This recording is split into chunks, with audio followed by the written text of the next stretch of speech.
My name is Alexa Chen, and I'm 25 years old. The moment my sister Serena told me I wasn't welcome at Thanksgiving anymore was the moment I decided to serve her the coldest dish of all, revenge. But here's the twist she never saw coming: I ended up catering her perfect family dinner anyway. Just not in the way she expected.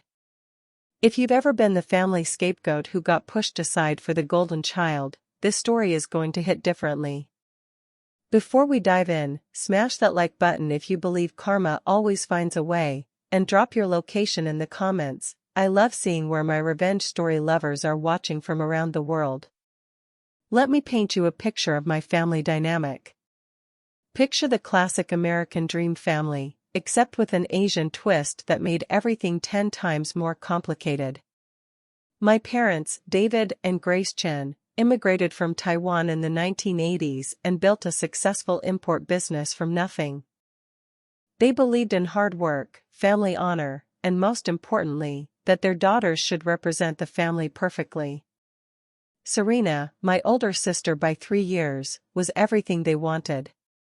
She married her college sweetheart Adam at 24, gave them 2 beautiful grandchildren, and lived in a pristine suburban house exactly 12 minutes from our parents.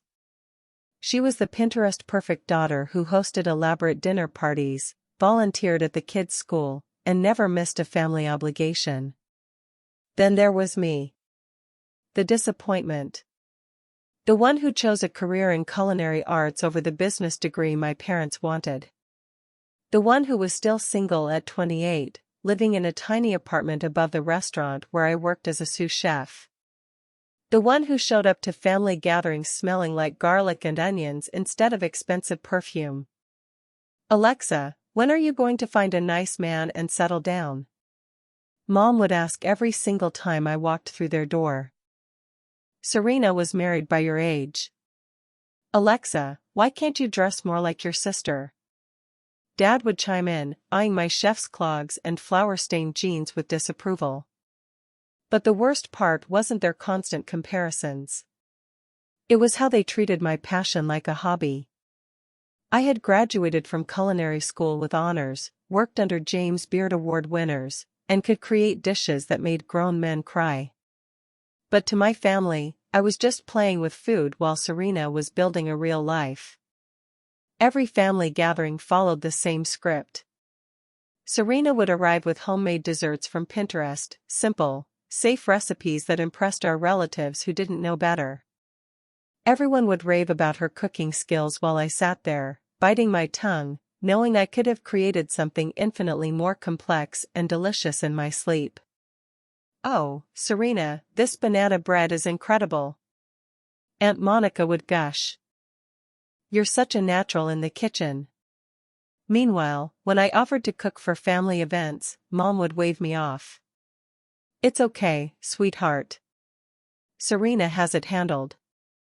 Besides, we don't want anything too fancy or spicy. You know how Uncle Victor gets with exotic food." Exotic food. My grandmother's traditional Taiwanese dishes were exotic food to them now. The breaking point came 3 weeks before Thanksgiving. I was working a double shift at Meridian, the upscale restaurant where I'd been promoted to head chef just 6 months earlier.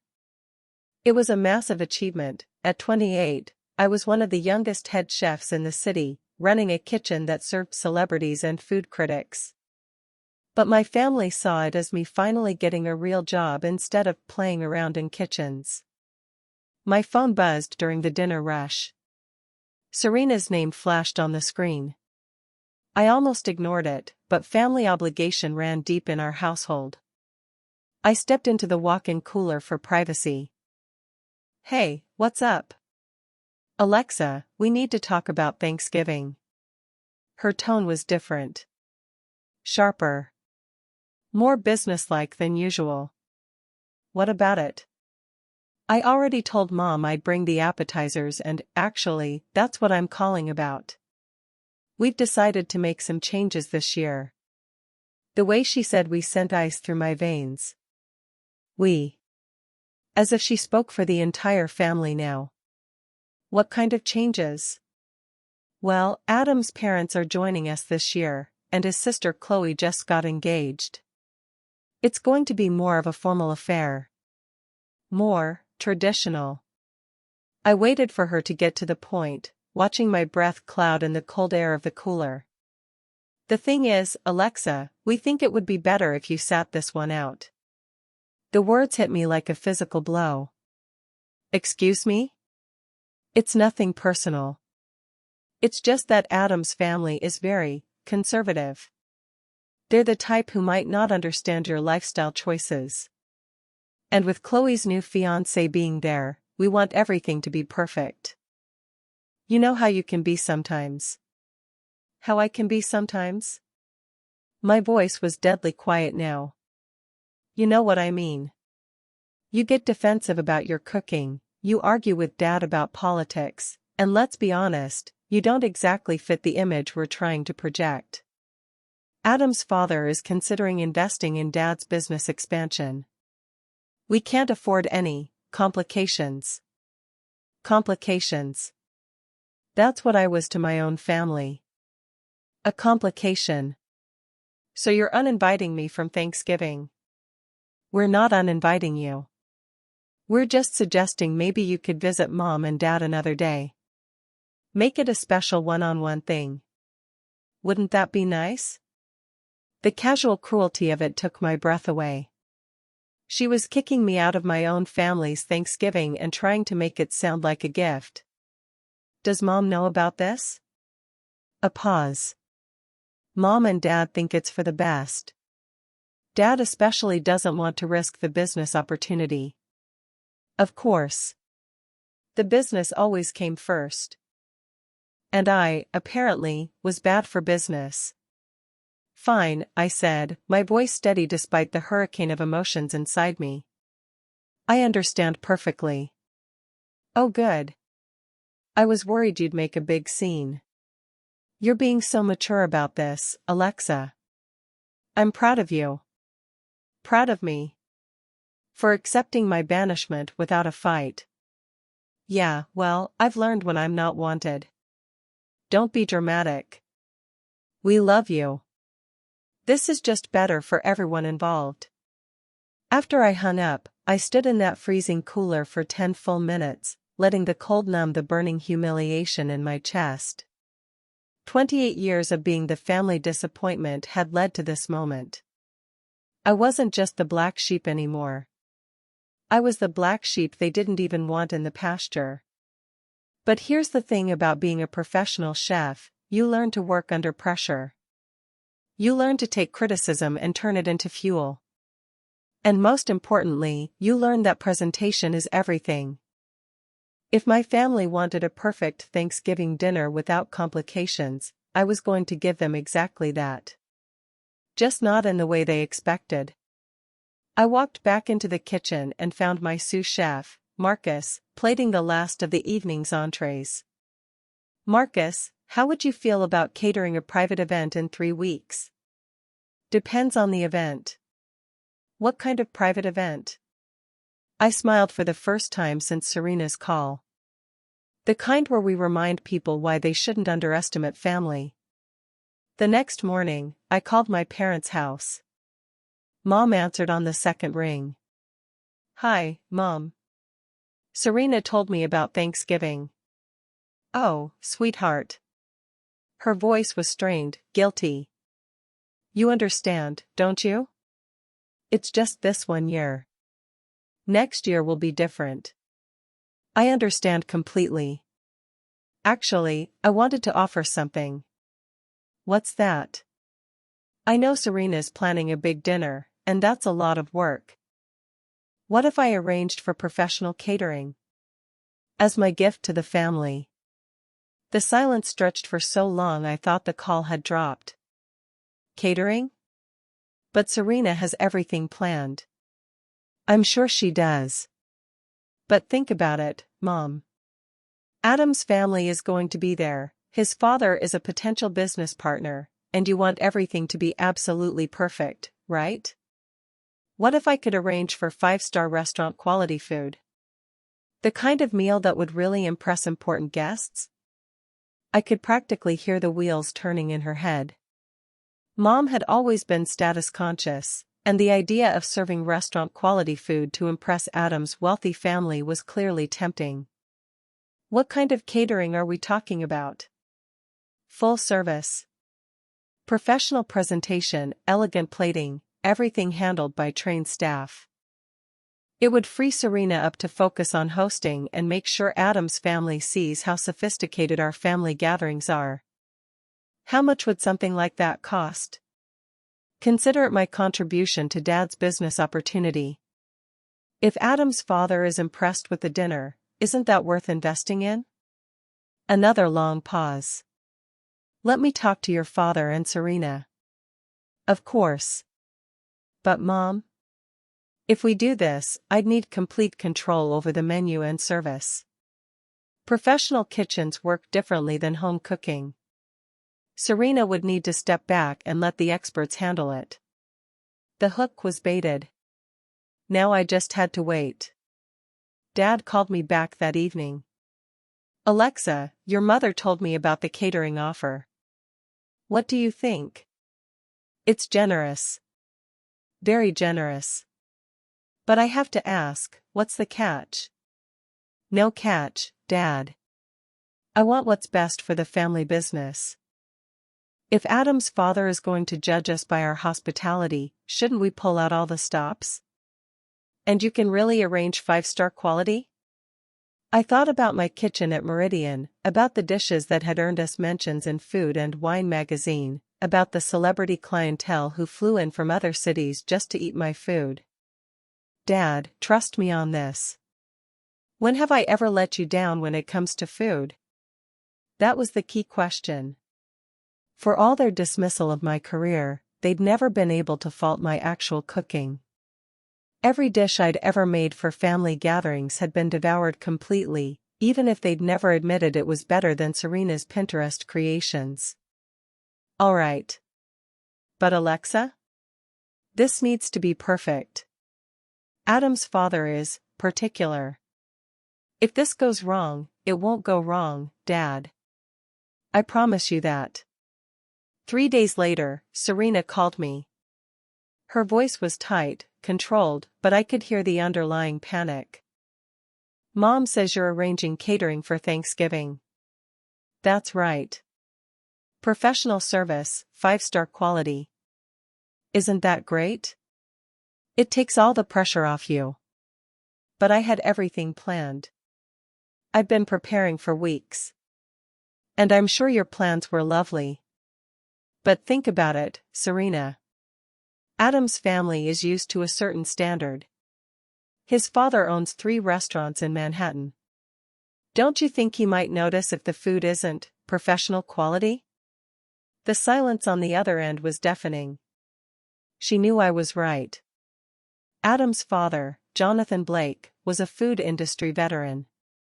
He'd built his fortune on high-end dining establishments. Serving him Pinterest recipes and grocery store ingredients would be like offering a wine expert gas station wine. What exactly are you planning to serve? That's still being finalized.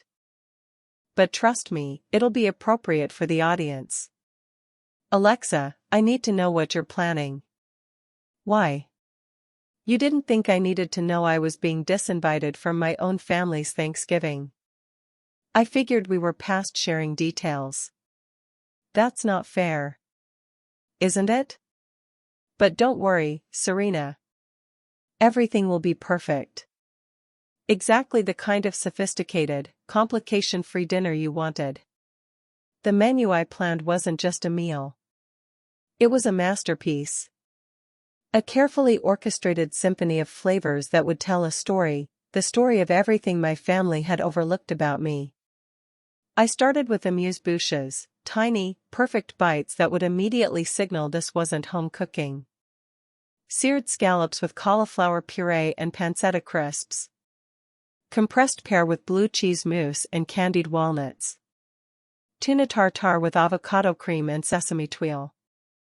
For the first course, I planned butternut squash soup with brown butter foam and toasted pumpkin seeds, elevated comfort food that would feel appropriate for Thanksgiving while showcasing technical skill. The main course was where I'd really show off. Instead of basic roasted turkey, I designed a duo, herb-crusted turkey breast with confit leg meat wrapped in crispy skin, accompanied by duck fat roasted vegetables, wild mushroom stuffing with truffle oil, and cranberry gastrique instead of jellied sauce from a can. But the real showstopper would be dessert. Not pie from a recipe website, but individual chocolate soufflés with Grand Marnier crème anglaise and candied orange, alongside deconstructed pumpkin pie with maple ice cream and ginger snap tuile. Every single dish was designed to be photographable, Instagram-worthy, and completely impossible to recreate in a home kitchen without professional training and equipment. I spent 2 weeks perfecting each component, testing and retesting every element until it was flawless. Marcus and I practiced the timing until we could execute the entire meal blindfolded. "Boss," Marcus said during one of our trial runs, "this menu is insane." In the best possible way. "But are you sure about this? This is your family we're talking about." "That's exactly why it needs to be perfect." "And they still don't know you're the one cooking?" I smiled, tasting the cranberry gastrique and adjusting the acidity with a splash of champagne vinegar. "They're about to find out exactly who's been cooking." The morning of Thanksgiving, I was up at 4 a.m. Marcus and I loaded the catering van with everything we'd need: professional-grade portable burners, my knife roll, specialized plating tools, and enough ingredients to feed 12 people a meal they'd never forget. The plan was simple. We'd arrive at 2 p.m., 2 hours before the guests, and set up in my parents' kitchen. By the time Adam's family arrived at 4 p.m., we'd have transformed their dining room into something that looked like it belonged in a 5-star restaurant. At 1:45 p.m., I stood outside my childhood home in my chef's whites, hair pulled back in a tight bun, feeling like a general preparing for battle. Marcus stood beside me, equally professional in his catering uniform. "You ready for this?" he asked. "I've been ready for 28 years. I rang the doorbell instead of using my key. This wasn't a family visit. This was a professional service call. Dad opened the door and his face went through a series of expressions I wish I'd photographed. Confusion, recognition, understanding, and finally, something that might have been pride. "Alexa?" "Good afternoon, Mr. Chen. I'm here with your catering team." He stepped aside, still staring. "You're the caterer?" "I'm the head chef, yes. This is my sous chef, Marcus. We're here to provide the 5-star dining experience you requested." Mom appeared behind Dad, took one look at me in my chef's whites, and her mouth fell open. "Sweetheart, what are you wearing?" "Professional attire, Mrs. Chen. If you could show us to the kitchen, we'll begin setup immediately. We have approximately 2 hours to prepare a 7-course tasting menu for 12 guests." Serena chose that moment to walk into the foyer. She was dressed in a cream-colored sweater dress, hair perfectly styled, looking every inch the perfect hostess. Until she saw me. "What is she doing here?" The words came out as a hiss. "I'm providing the catering service your family requested," I said calmly, not breaking character. "Professional kitchen service for your Thanksgiving dinner. You said you were arranging catering. You didn't say you were the caterer. You didn't ask. Shall we proceed to the kitchen?" The next 2 hours were the most satisfying of my professional life. I turned my parents' kitchen into a professional operation, with Marcus and me working in perfect synchronization. We set up our portable burners, organized our mise en place, and began executing the menu with military precision. Mom and Serena hovered at the edges, watching in fascination and growing panic as they realized the scope of what we were preparing. "Alexa," Mom whispered, "this is too much. It's too fancy.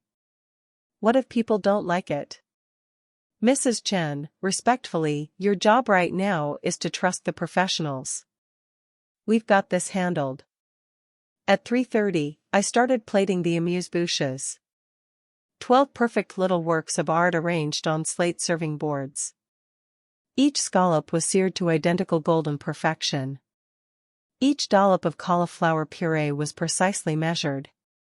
Each pancetta crisp was positioned at the exact same angle. Serena watched me work, her face growing paler by the minute. Where did you learn to do this? Culinary school. Professional kitchens. You know, that hobby I've been playing around with for the past 10 years. At 3:45, the doorbell began ringing. Adam's family had arrived early. They're here. Serena whispered, panic evident in her voice. What do I do? How do I explain? You introduce your guests to your family, I said, not looking up from plating. We'll handle the rest. I could hear voices in the living room as the introductions began.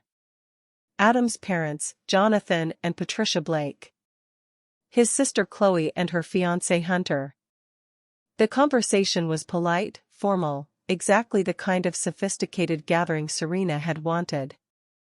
At exactly 4 p.m., I nodded to Marcus. Showtime. We emerged from the kitchen carrying the amuse-bouches on professional serving trays. I had changed into a clean chef's coat and carried myself with the confidence of someone who belonged in Michelin-starred establishments. The living room fell silent as we entered. Good evening, I said, addressing the room with professional polish. I'm Chef Chen, and this is Chef Marcus. We'll be serving your tasting menu this evening. We'll begin with amuse-bouches featuring seared diver scallops, compressed pear with blue cheese mousse, and tuna tartare with avocado cream. I watched as Jonathan Blake's eyebrows shot up. His wife Patricia leaned forward with interest. These were people who ate at the finest restaurants in Manhattan. They recognized quality when they saw it. Please, take one of each, I continued, offering the tray first to the guests, then to my family. Jonathan bit into the scallop amuse-bouche and his eyes widened. This is exceptional. Where did you train? Culinary Institute of America, followed by stages at Lou Bernardin and 11 Madison Park. The room went dead quiet. Even people who didn't follow fine dining knew those names. Lou Bernardin was a 4-star Michelin restaurant. 11 Madison Park had been named the world's best restaurant. You staged at Lou Bernardin? Patricia Blake asked, her voice filled with new respect. Yes, ma'am. Under Chef Eric Reipert's team. The experience was formative. I could see my parents and Serena exchanging glances. They were finally understanding that my hobby had involved training at some of the most prestigious kitchens in the world. And you're local to this area? Jonathan asked. I'm currently head chef at Meridian downtown. Now Chloe gasped. Meridian? We tried to get reservations there last month. They're booked solid for 6 months out. It's a small establishment. We focus on intimate dining experiences. As we served each course, the dynamic in the room shifted completely. Jonathan and Patricia weren't just polite anymore, they were genuinely impressed. They asked detailed questions about techniques, ingredients, wine pairings. This was their language, and I spoke it fluently. Meanwhile, my family sat in stunned silence as they watched me command the respect of these sophisticated guests effortlessly. The butternut squash soup earned actual applause from Chloe. The turkey duo had Jonathan asking for the recipe, which I politely declined to share, explaining it was proprietary. The dessert course, those individual chocolate soufflés, had Patricia actually moaning with pleasure. This is extraordinary, Jonathan said as he finished his soufflé. Truly restaurant quality. Better than restaurant quality, honestly. I haven't had a chocolate soufflé this perfect since Lou Bernardin itself.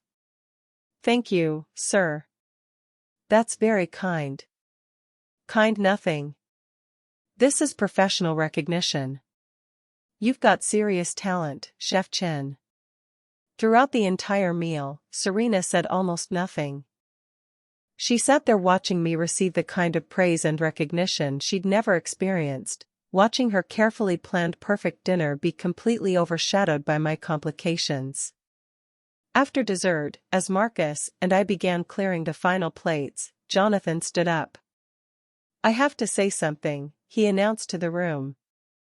"David, Grace, you didn't tell me you had a James Beard caliber chef in the family." Dad blinked. "James Beard? Your daughter could easily compete at that level. The technical skill, the creativity, the execution, it's all there. Alexa, are you happy at your current position?" "Very happy, thank you." "Well, if you ever want to expand to New York, I have some connections who would be very interested in meeting you." The same man whose opinion was so important that I'd been banned from dinner was now offering to help advance my career. As the guests prepared to leave, I overheard Jonathan talking to Dad by the front door. "David, I have to tell you, I'm impressed. Not just with the food, though that was incredible. But the fact that you raised a daughter with that level of skill and dedication, it says something about your family values. I think we should definitely move forward with those business discussions." Dad nodded, still looking somewhat dazed by the evening's events. After the guests left, I began packing up our equipment. The kitchen was spotless, we'd cleaned as we worked, another mark of professional service. "Alexa." Serena's voice was small behind me. I didn't turn around. "Yes?" I didn't know you were that good." "You never asked." "I thought. I mean, it's just cooking, right?" I finally turned to face her. "Just cooking?" "I didn't mean it like that." "Didn't you?" "Because just cooking is what you've all called it for years." "My hobby." "Mike playing around in kitchens." "When exactly were you planning to take it seriously?" Mom appeared in the doorway. "Sweetheart, that was incredible." Adam's father was so impressed. "I know. I was standing right there when he offered to connect me with opportunities in New York." "You're not seriously considering leaving, are you?" Dad asked, joining us in the kitchen. "Why would that concern you?" "I'm just a complication, remember?" The silence stretched uncomfortably. "Alexa," Serena finally said, "I owe you an apology." "For what specifically?" "Uninviting me from Thanksgiving? Calling me a complication? Or spending 28 years dismissing everything I've worked for?" "All of it. I was wrong." "You were.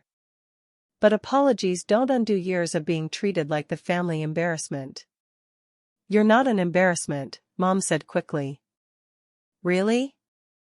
"Because 3 weeks ago, I was too much of a liability to sit at the same table as Adam's family. Tonight, his father wants to help advance my career." "What changed, Mom? Did I suddenly become more acceptable, or did you just finally see what was always there?" Dad cleared his throat. "We made a mistake, Alexa. A big one. You made a choice. Based on who you thought I was versus who I actually am. The mistake wasn't misunderstanding me. The mistake was never bothering to really know me." Marcus finished loading the last of our equipment. "Chef, we're all set." I nodded and turned back to my family. "The meal is paid for. Consider it my gift to Dad's business opportunity. But this is the last time I'll be your convenient solution to a problem you created." "What do you mean?" Serena asked. "I mean, if you want me at family gatherings, you invite me as your daughter and sister. Not as a service provider. Not as a backup plan. Not as someone you can dismiss and recall based on your convenience. Of course, Dad said quickly. You're always welcome. Your family. Am I?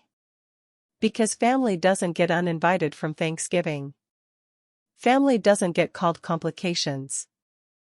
Family doesn't get dismissed for 30 years and then suddenly celebrated when it's convenient.